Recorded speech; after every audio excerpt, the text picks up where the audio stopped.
ঘন জঙ্গল, সেটা পেরিয়ে তবে গিয়ে শ্মশান। হ্যাঁ রে, আমারও কেমন যেন মনে হচ্ছে এই রাতে বেরোনোটা ঠিক হয়নি। কাল দিনের আলোয় বেরোনো উচিত ছিল আমাদের।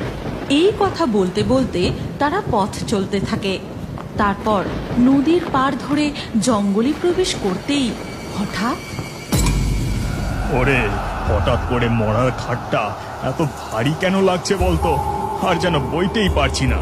হ্যাঁ কাকা, একদম ঠিক কথা বলেছ, খুব ভারী লাগছে, বয়ে নিয়ে যাওয়া যাচ্ছে না, এখানেই একটু নামাতে হবে। এরপর তারা মরার খাটটা সেখানে নামাতেই ভম্বল চিৎকার করে ওঠে। এ কি, দীপক কোথায় গেল? ও তো এতক্ষণ ধরে আমাদের সাথেই আসছিল। হ্যাঁ তাই তো, কি সর্বনাশ, ছেলেটা গেল কোথায়? সাথে সাথেই সবাই মিলে দীপককে খুঁজতে থাকে।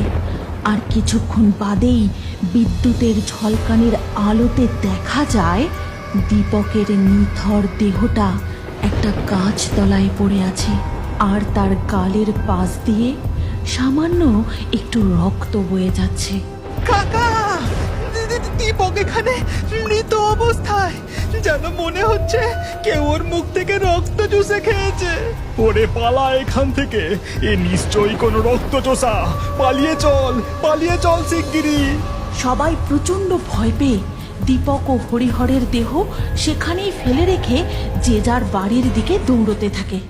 এরপর কেটে যায় বেশ কিছুদিন, কিন্তু রাতের অন্ধকারে কেউ বাইরে বেরোলেই পরের দিনই তাকে আর জীবিত অবস্থায় দেখতে পাওয়া যেত না।